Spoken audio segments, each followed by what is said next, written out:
Assalamualaikum warahmatullahi wabarakatuh. Halo sahabat Bawaslu di seluruh Indonesia, hadir kembali bersama saya Andri Sutrisno dalam acara podcast Bawaslu Republik Indonesia. Tentunya saya tidak sendiri, saya bersama salah satu narasumber yang dinanti-nantikan. Dan tentunya ini adalah salah satu mentor kita, atasan kita, ada Bapak Aing. Bapak Ahmad Ali Imron.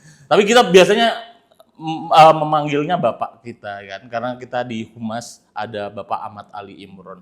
Bukan Bapak Aing, tapi Bapak Ahmad Ali Imron. Tapi sering disapa dengan sapaan Cak Ali. Selamat siang Cak Ali.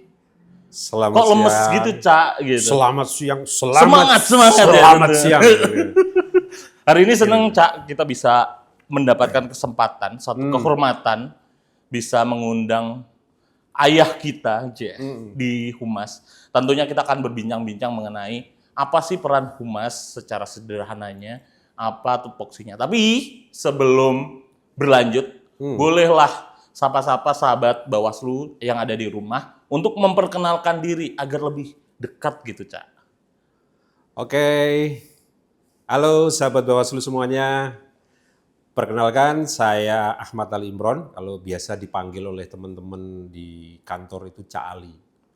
Cak bukan berarti tukang becak ya, Cak ini adalah panggilan abang atau bukan tukang mas. soto juga ya? Bukan tukang soto juga. Bukan tukang Karena soto. juga pernah ada itu, saya lihat di jalan itu, warung soto Cak Ali. Ya. Nah, itu bukan milik saya. Itu. Bukan foundernya, bukan Cak Ali. Bukan, tadi. cuma Oke. itu mungkin saya CEO-nya. Nah, Cak Ali boleh diperkenalkan juga, Cak Ali di bidang apa di Bawaslu RI dan apa tupoksi yang dikerjakan Cak Ali dan tim. Salah satunya timnya saya. Nah, saya manggilnya Bapak Aing tapi itu tadi ya. Kan sudah tahu tupoksinya? Iya, Kenapa perlu saya jelaskan? Iya, biar lebih sahabat-sahabat Bawaslu di rumah. Oke, baik sahabat Bawaslu. Jadi di Bawaslu itu ada yang namanya unit kerja Biro Hukum dan Humas. Nah, di situ ada unit kerja sub koordinator, di situ ada bidang humas dan media massa, kemudian ada pemberitaan dan publikasi. Jadi dulu ya humas ini kerjaan numpuk jadi satu nih di humas semuanya, baik publikasi, pemberitaan, dokumentasi, hubungan dengan media, menangani aspirasi publik, itu semuanya di humas. Tapi semenjak ada perubahan struktur dan organisasi, ini menjadi lebih fokus. Jadi sekarang humas dan media ini memiliki tugas sebagai PR ya, sebagai public relation-nya lembaga, kemudian juga mengelola hubungan atau relasi dengan media massa. Kemudian yang pemberitaan dan publikasi itu lebih fokus kepada pengelolaan website, peliputan lembaga, dan juga pengelolaan media sosial. Dan ini tentu menjadi langkah yang bagus, langkah yang progresif terkait dengan fokus kerja kehumasan di Bawaslu, seperti itu. Jadi itu kemudian saat ini posisi saya adalah sebagai subkoordinator Humas dan Media, bisa dikatakan juga sebagai ketua tim kerja Humas dan media massa, seperti itu. Dan tentu Cak Ali ini sebentar lagi akan pergi ke Australia, sahabat-sahabat Bawaslu. Karena, nah ini untuk perwakilan Humas tentunya harusnya berbangga ya sahabat-sahabat Bawaslu. Kita akan, Cak Ali akan belajar di Australia mengenai disinformasi dan lain sebagainya. Itu tentu akan menambah insight baru di Bawaslu RI tentunya ya Cak ya. Insya Allah. Iya, jangan lupa oleh-olehnya Cak. Itu ya. Ya, siapa tahu kaos ya. Sekalian kanguru nanti saya. Oh iya kanguru ya, tentu Cak. Cak, kalau berbicara mengenai Bawaslu, tentu banyak perspektif masyarakat sering mengatakan, wah kerjanya itu pasti 5 tahun sekali gitu. Nah, apa yang dikerjakan Bawaslu selama tidak ada tahapan gitu? Ya, jadi seperti ini ya. Humas Bawaslu itu kan kita ibaratkan seperti jembatan komunikasi. Jadi penghubung kerja-kerja pengawasan pemilu terhadap pemahaman publik. Jadi apa yang kita lakukan, apa yang dilakukan oleh Bawaslu itu harus tersampaikan ke publik sesuai dengan pemahaman publik, karena informasi yang benar itu tidak cukup. Itu juga perlu kita sinkronkan dengan pemahaman publik. Itulah kerja Humas Bawaslu. Nah, Humas Bawaslu ini memiliki tanggung jawab yang luar biasa. Bukan hanya penyampai informasi ya, tapi juga menjaga reputasi lembaga dan juga kepercayaan publik. Jadi ini merupakan posisi strategis bagi Humas Bawaslu. Apalagi di saat non tahapan seperti sekarang ini ya. Jadi mesti di masyarakat akan selalu bertanya-tanya, apa sih kerjanya Bawaslu ya saat tidak ada tahapan pemilu, apakah cuman ngabisin anggaran saja atau seperti apa? Nah, itu perlu kita luruskan. Betul. Dan memberikan pemahaman atau edukasi kepada publik bahwa Bawaslu di masa non tahapan juga krusial. Apalagi disitulah kerja kehumasan itu sangat dituntut ya.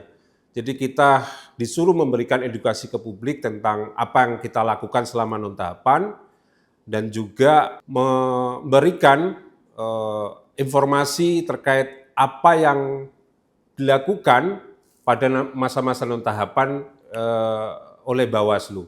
Masyarakat mungkin tidak tahu bahwa selama non tahapan ini kita kan banyak melakukan peningkatan kapasitas di internal kita ya, lebih kepada penataan organisasi, kemudian peningkatan kapasitas SDM baik dari pusat sampai ke daerah.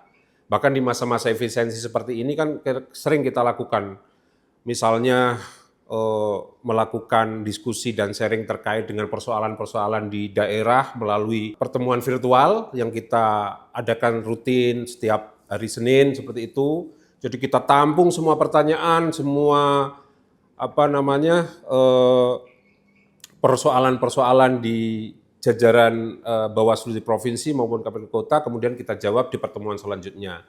Kemudian juga kita melakukan edukasi publik ya melalui stakeholder ya, misalnya ke kampus atau ke lembaga-lembaga yang mengundang kita untuk memberikan edukasi terkait dengan pengawasan pemilu dan pendidikan politik yang cerdas.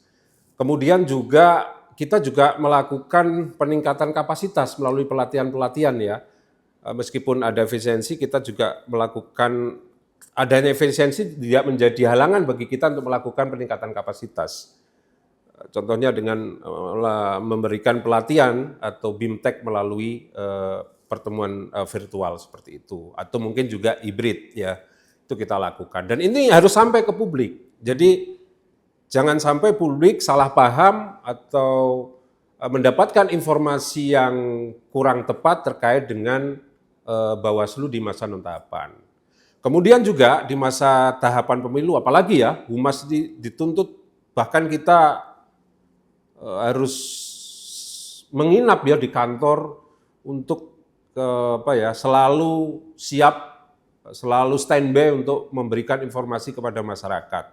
Khususnya pada masa krisis-krisis pemilu, biasanya banyaknya pelanggaran pemilu, adanya sengketa, itu kan ditunggu-tunggu oleh masyarakat terkait dengan kejelasan informasi itu, dan itu dituntut kita respon cepat, kemudian kita harus menyampaikannya melalui kanal yang tepat, apalagi itu isu sensitif seperti itu.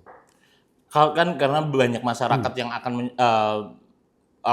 mencoba untuk memberikan gambaran atau opini-opini yang selalu di publik itu kan, wah Bawaslu kerjanya cuma saat pemilihan. Tentu banyak proses yang tadi disebutkan oleh Cak Ali, dan itu tugas-tugas Humas untuk menyampaikan informasi itu lebih lanjut ke publik tentunya. Dan itu berat juga ya Cak, karena berbicara Humas ini kan pekerjaannya sering tidak terlihat gitu kan. Betul. Bukan di depan tapi lebih ke mensupport dari luar untuk kinerja-kinerja yang lebih baik untuk Bawaslu RI. Tentu kalau kita balik lagi berbicara Humas ya Cak ya, kenapa peran ini sangat penting dianggap tidak terlihat tapi berdampak gitu loh. Humas itu lebih ke arah situ. Kenapa, Cak? Menurut Cak Ali, Ya. kenapa? Ya, jadi seperti ini ya. Humas itu kan kerjanya di balik layar. Jadi seringkali kita tidak terlihat di permukaan ya. Jadi apa yang kita lakukan misalnya bagaimana masyarakat tidak tahu bagaimana kita menyusun narasi, menyusun memilah kata terkait dengan informasi yang mungkin sedang menjadi viral atau menjadi perdebatan di masyarakat. Kita kan perlu melakukan yang namanya klarifikasi. Meluruskan. Meluruskan terkait dengan isu-isu atau pemberitaan yang tidak tepat atau tidak benar. Itu disitulah kerja-kerja Kumasan, kerja di balik layar. Dari sampai menyusun narasi, memilih kanal yang tepat untuk kita sampaikan, kemudian menyusun kapan kita harus diam agar isu itu tidak semakin liar dan sebagainya. Itu jadi disitulah peran-peran humas yang memang tidak terlihat. Lebih banyak kerja Kumasan itu di balik layar seperti itu. Oke, Cak, kalau berbicara tadi kan sudah disampaikan apa yang kinerja-kinerja kehumasan. Tentunya kita juga perlu tahu pengalaman Cak Ali, adakah momen-momen yang benar-benar menunjukkan bahwa humas itu punya pengaruh besar terhadap citra atau kepercayaan publik terhadap Bawaslu RI? Ya, kalau melihat momen yang sangat krusial yang memperlihatkan peran humas, saya kira itu banyak pada momen tahapan pemilu ya. Di mana misalnya nih dari pengalaman yang saya alami ya, jadi saat tahapan pemilu khususnya pada adanya pelanggaran pemilu atau saat ada sengketa proses maupun hasil pemilu, itu biasanya itu menjadi titik krusial yang menuntut peran humas lebih maksimal. Karena di situ kita harus melakukan klarifikasi, respon cepat, dan bagaimana agar isu-isu tidak semakin liar. Seperti itu. Jadi disitulah dipertaruhkan kepercayaan publik. Jadi di masa-masa tahapan seperti itu, pada saat pelanggaran besar atau sengketa pemilu terjadi, disitulah masyarakat kan menunggu nih kejelasan. Nah itu dibutuhkan sebuah klarifikasi yang cepat, respon yang cepat, kemudian juga pemilihan media atau kanal yang tepat untuk menyampaikan itu.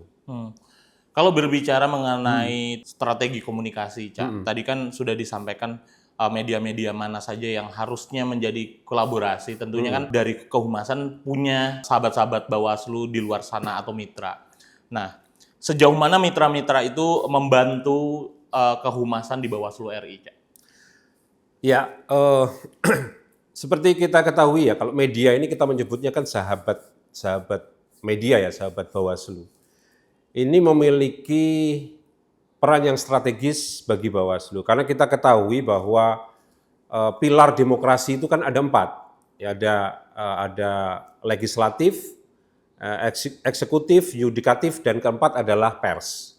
Jadi pers ini media. Tanpa adanya media ini saya kira akan pincang pilar demokrasi di Indonesia. Untuk itu kita menggandeng atau bahkan bermitra dengan teman-teman sahabat-sahabat media untuk menjadi mitra strategis kami di dalam penyampaian informasi, dan tentu ini sangat menunjang membantu kerja-kerja kehumasan. Bahkan kita menganggapnya media itu adalah humas eksternalnya Bawaslu. Karena mereka memang membantu dan perannya kurang lebih sama dengan humas Bawaslu. Jadi tanpa adanya peran media tentunya Bawaslu itu tidak akan bisa dipercaya oleh publik. Jadi hubungan simbiosis mutualisme antara Bawaslu dengan media itu bisa dikatakan saling membutuhkan. Kita membutuhkan media karena kita ingin informasi atau pesan yang kita sampaikan ke publik itu bisa tersampaikan ke masyarakat secara luas dan cepat. Kemudian juga di lain sisi juga media itu juga membutuhkan informasi yang akurat terkait dengan informasi pemilu maupun informasi pengawasan pemilu dari Bawaslu. Jadi memang media adalah mitra strategis dan juga sebagai sahabat Bawaslu di dalam memberikan edukasi ke masyarakat dan juga dalam menyampaikan informasi ke publik seperti itu. Oke, Cak, beberapa kali kan kita tahu bahwa kepemiluan atau dunia pemilu itu sensitif sifatnya. Tentu ini akan banyak pro dan kontra. Terus pertanyaannya mungkin strategi apa yang diterapkan oleh Bawaslu RI dalam kehumasan tentunya untuk menghadapi disinformasi dan hal-hal yang mungkin muncul di media, dan itu adalah perannya teman-teman humas. Nah, apa strategi yang mungkin Cak Ali lakukan ketika hal-hal tersebut itu muncul? Ya, yang pertama yang jelas transparansi ya, keterbukaan. Karena masyarakat kan memiliki hak untuk tahu, dan tentunya kita sebagai lembaga publik tentu juga harus mengikuti undang-undang keterbukaan informasi publik, bahwa sebagai lembaga publik kita harus selalu terbuka terkait dengan tugas-tugas atau kewenangan kita. Kemudian strategi digital, ya, bagaimana kita memanfaatkan media digital itu seoptimal mungkin. Kita sudah didukung oleh media digital yang begitu modern dan sebegitu pesat perkembangannya, tapi kalau kita tidak bisa memanfaatkannya, tentu ini menjadi sia-sia dan menjadi sesuatu yang tidak berguna bagi kita. Dan tentu kita perlu melakukan strategi digital yang baik di dalam menyampaikan informasi. Kemudian edukasi publik. Ya, edukasi publik ya ini dengan literasi digital dan literasi media. Ini sangat penting.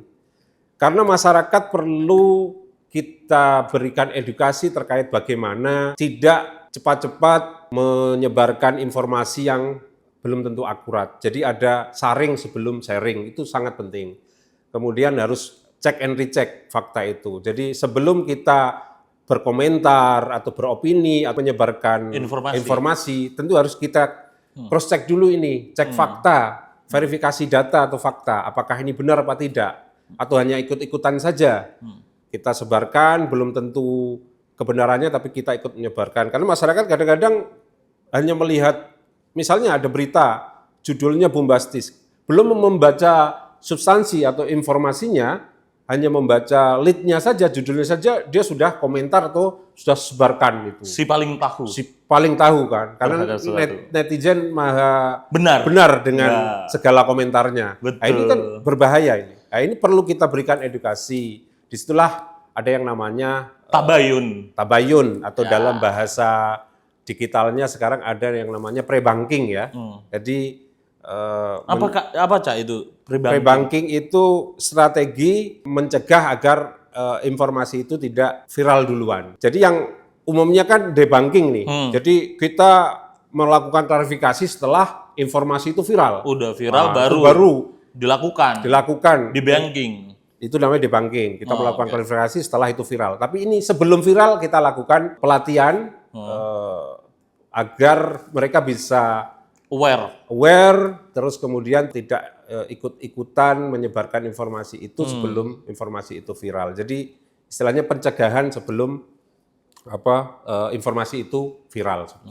Diberikan pendidikan dulu masyarakatnya, betul, diberikan pengetahuan tentang komunikasi, tentang isu-isu politik. Nah, itu penting juga. Dan tadi yang disampaikan Cali, tabayun dulu sebelum menyebarkan informasi yang tentu itu perlu di cross check.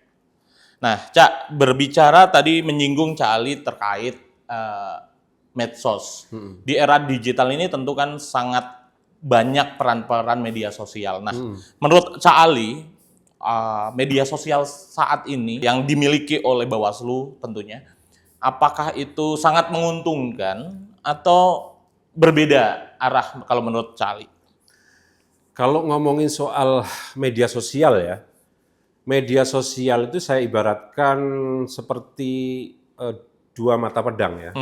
Jadi di lain sisi ini membantu kerja-kerja kehumasan ya, kerja-kerja lembaga di dalam menyampaikan informasi secara cepat dan luas, tapi di lain sisi juga bisa menjadi lahan atau ruang yang subur bagi berkembangnya meluasnya disinformasi atau hoax. Jadi ibarat dua mata pedang itu tadi. Satu bisa bermanfaat untuk menyebarkan informasi secara cepat dan memiliki amplifikasi yang luas ke masyarakat, kemudian juga bisa menjadi lahan subur juga, jadi tumbuh kembangnya informasi, disinformasi secara liar. Jadi lebih cepat berkembangnya sama. Jadi dua sisi mata pedang tadi. Oke, Cak. Kita ngobrolnya serius, sahabat Bawaslu. Biasanya kita ngobrolnya ya tentu kita ketawa-ketawa, tapi di depan layar ini kita pura-puranya serius ternyata. Ya. Agak kaku saya agak kurang enak nih, Cak. Jadi kurang luas. Sorry, Cak. Dan mungkin, Cak, ada pertanyaan dari teman-teman. Kalau berbicara mengenai tantangan, tentu apa yang paling berat yang pernah dihadapi oleh Humas Bawaslu, dan terutama saat menghadapi krisis atau isu yang viral, dan langkah apa yang biasa dilakukan oleh teman-teman atau tim Humas Bawaslu RI untuk kali pertamanya yang akan dilakukan gitu? Ya, jadi pertama kali yang akan dilakukan oleh Humas Bawaslu ya saat menghadapi isu-isu sensitif atau isu-isu yang sedang viral, yang pertama adalah cek fakta atau verifikasi fakta, pasti kita lakukan. Jadi kita lihat informasi itu, misalnya isu itu menerpa di lembaga kita ya, jadi kita melakukan verifikasi fakta atau cek fakta di internal kita. Kemudian ya melakukan respon cepat, kemudian dengan ya kanal atau media apa yang tepat untuk menyampaikan informasi itu. Jadi misalnya kita perlu konferensi pers karena ini membutuhkan langkah yang cepat atau respon cepat. Kita lakukan konferensi pers tentunya dengan pimpinan Bawaslu, ketua atau anggota untuk menyampaikan secara langsung klarifikasi terkait dengan isu-isu yang menerpa kita. Kemudian bisa juga melalui rilis untuk mendukung hal-hal atau pernyataan yang disampaikan oleh pimpinan melalui grup WhatsApp yang ada kepada teman-teman media massa seperti itu. Dan itu juga kita lakukan melalui live streaming ya, biar bisa menjangkau dan bisa diakses oleh teman-teman yang mungkin belum bisa hadir langsung di Bawaslu, di media center Bawaslu, mereka bisa mengakses kanal YouTube Bawaslu. Seperti itu biasanya. Oke, Cak. Kalau kita berbicara pada kehumasan, tentu pasti ada kelemahan dalam komunikasi publik.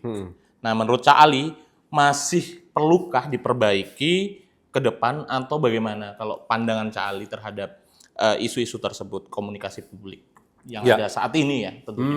Saya kira ini ya, ke depan ini kita perlu bagaimana menyampaikan informasi itu secara sederhana. Karena kan pemahaman publik itu kan berbeda-beda ya. Jadi penyampaian harus lebih sederhana, mudah dipahami oleh publik, kemudian mengoptimalkan ya media digital kita dan juga lebih cepat di dalam merespon isu. Jadi tidak lambat di dalam merespon isu, itu perlu diperbaiki. Karena jangan sampai kita menunggu isu baru kita merespon.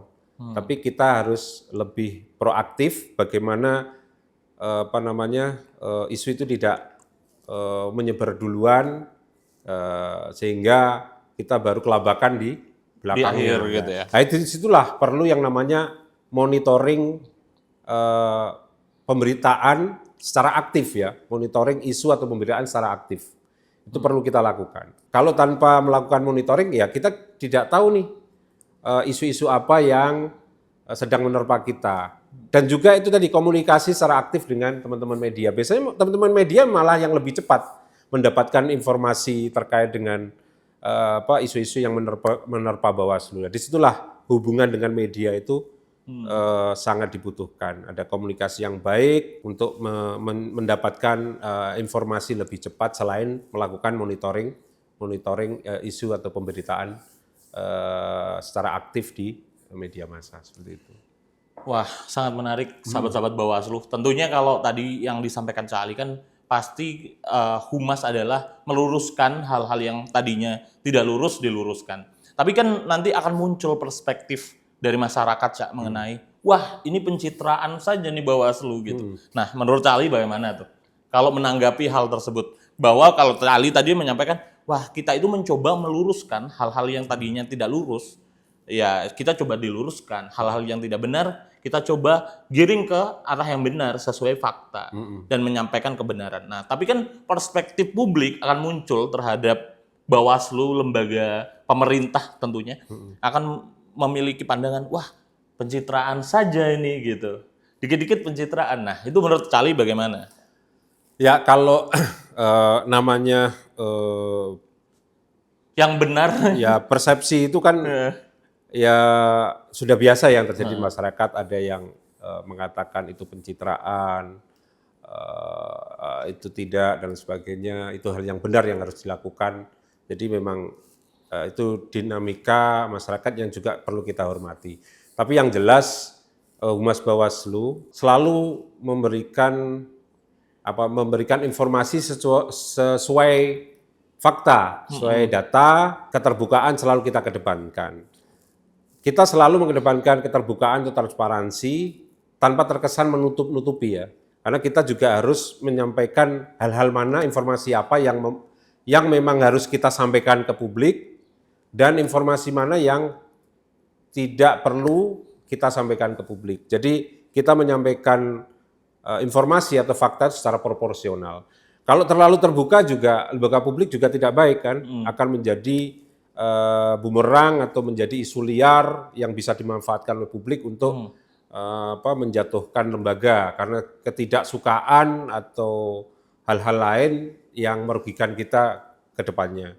Tapi di lain sisi juga selain menjaga citra, terus terang ya kita sebagai humas memang tugasnya menjaga reputasi citra Bawaslu di mata publik untuk mendapatkan kepercayaan publik. Itu sudah pasti, semua lembaga bukan hanya Bawaslu.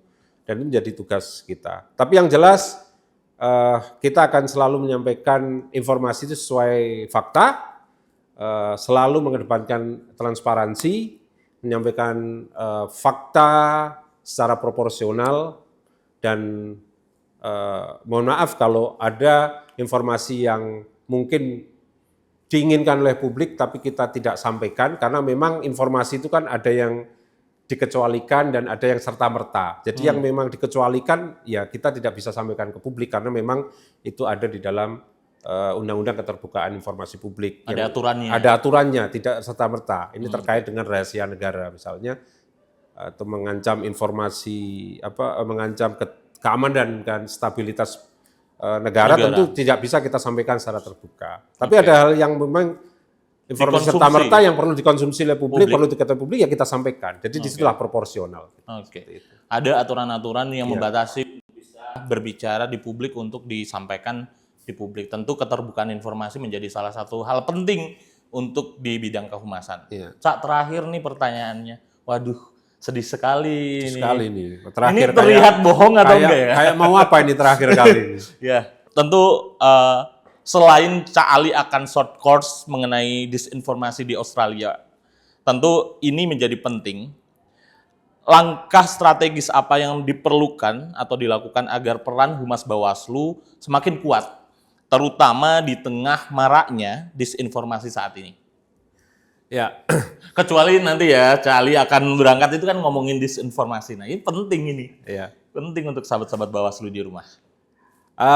Yang jelas ya, kalau untuk ke depannya ya, apa yang perlu kita tingkatkan, jelas peningkatan kapasitas SDM kehumasan dalam komunikasi publik itu perlu kita tingkatkan, karena kalau tanpa ada kompetensi di bidang komunikasi publik, tentu ini juga akan menjadi problem yang besar bagi tugas kehumasan ke depannya. Kemudian juga harus melakukan strategi digital yang baik.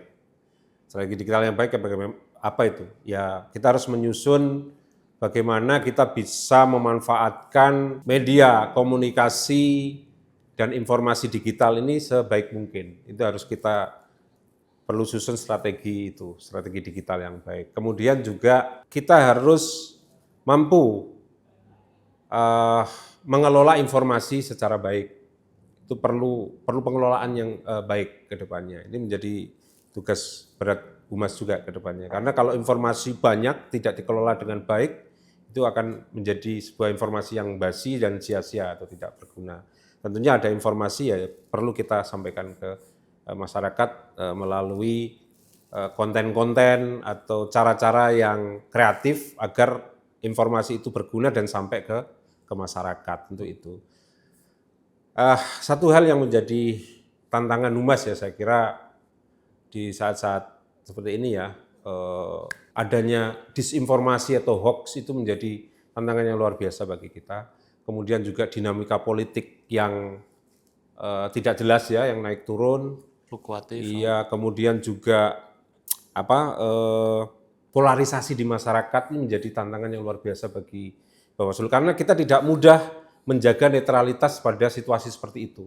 Jadi kadang kita juga harus memilah nih informasi mana yang tidak memicu konflik, yang tidak memperkeruh atau menjadi bumerang bagi kita di saat situasi dinamika politik yang naik turun, terus banyaknya hoax, disinformasi, dan juga polarisasi masyarakat ini menjadi tantangan tersendiri bagi Humas di dalam menyampaikan informasi dan juga memberikan edukasi kepada masyarakat seperti itu. Oke, Cali, closing statement untuk sahabat-sahabat Bawaslu yang ada di rumah sebelah sana, Cak. Apa pesan atau kata-kata cinta untuk sahabat-sahabat Bawaslu yang ada di rumah, Cak? Kata-kata pesan ya untuk Humas Bawaslu ya. Iya. Humas Bawaslu bukan hanya penyampai informasi, tapi Humas Bawaslu adalah penjaga reputasi lembaga dan juga kepercayaan publik. Tanpa kepercayaan publik, demokrasi itu tidak akan berjalan dengan sehat. Situ. Oke, terima kasih Cak Ali, insight yang luar biasa dan perbincangan yang luar biasa tentunya. Sahabat-sahabat Bawaslu mendapatkan banyak ilmu tentunya dan sehat-sehat selalu Cak dan semoga mendapatkan banyak ilmu dari Australia dan diberikan ke sahabat-sahabat Bawaslu yang ada di rumah. Jangan lupa oleh-olehnya ya, Cak. Siap. Yang jelas nanti, insya Allah setelah dari Australia kita akan transfer knowledge ya terkait dengan bagaimana menghadapi mis dan disinformasi di era digital. Apalagi ini sangat berhubungan dengan tugas-tugas kehumasan, tentu ini sangat berharga. Ilmu dan pengetahuan yang nantinya saya dapatkan dan tentu akan kita sharing dengan teman-teman baik Humas Humas Bawaslu di RI maupun teman-teman di daerah seperti itu. Oke, terima kasih Cak atas perbincangan yang sangat luar biasa pada siang hari ini. Tentu peran-peran Humas ini menjadi hal yang sangat krusial dan bukan hanya menyampaikan informasi saja, tapi memastikan publik mendapatkan perspektif yang sifatnya tepat gitu ya Cak. Dan untuk sahabat-sahabat Bawaslu, jangan lupa nonton podcast Bawaslu selanjutnya dan kita tunggu Cak narasumber-narasumber selanjutnya tentunya untuk selalu nonton di podcast Bawaslu Republik Indonesia. Terima kasih Cak atas waktunya, sehat selalu dan semoga kita mampir-mampir terus ya Cak di podcast Bawaslu untuk bisa membicarakan hal-hal yang lebih hangat lagi mengenai komunikasi publik dan lain sebagainya. Terima kasih sahabat Bawaslu, sampai jumpa di episode Bawaslu Republik Indonesia. Dan Cak sebelum kita tutup, kita tagline dulu. Bersama rakyat awasi pemilu, bersama Bawaslu tegakkan keadilan pemilu. Sampai jumpa sahabat Bawaslu, dadah.